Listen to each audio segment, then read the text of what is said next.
COP26 is on right now, as we all know, in Glasgow.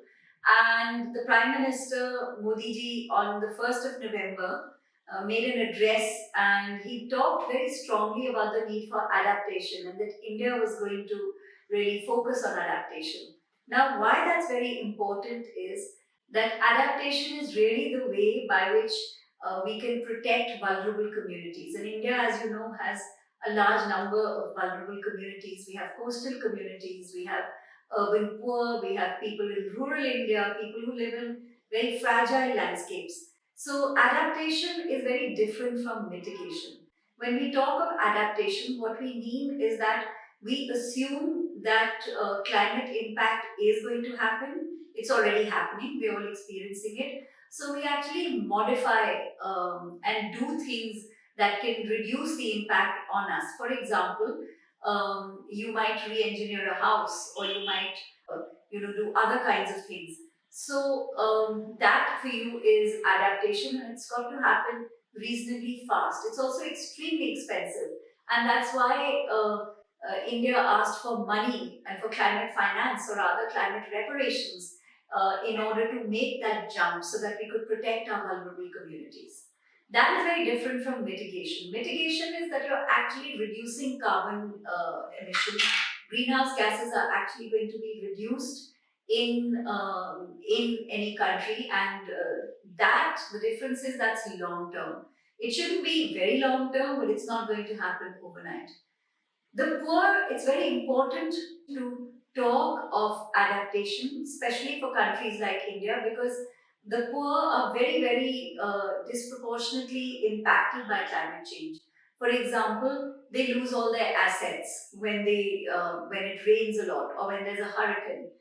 On top of that, their livelihoods are gone. How can you possibly be selling anything on the streets when it's extremely hot or when it's raining away uncontrollably, if you're a street vendor, for example?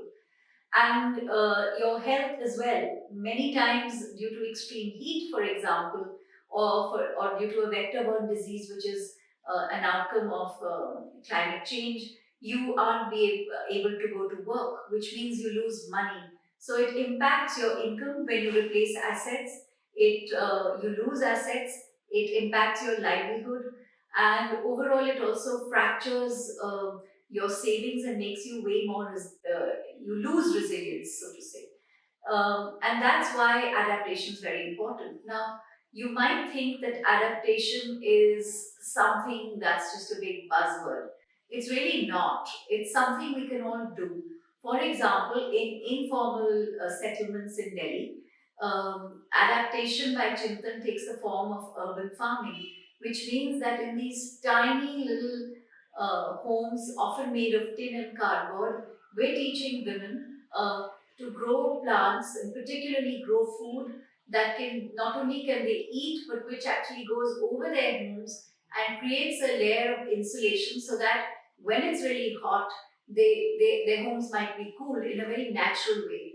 On top of that, because climate change makes you lose income, you often eat very little. If you're a woman, you eat last, you eat least, and therefore access to free and nutritious food actually helps you adapt to a new situation like that. So while we have an urban gardening project here and we're scaling it up, there are several other ways in India by which adaptation can be done and must be done. So if there's a lesson to take back from COP26 that's positive, it is that let's put adaptation on priority if we want to protect the poor and the most vulnerable people of our country.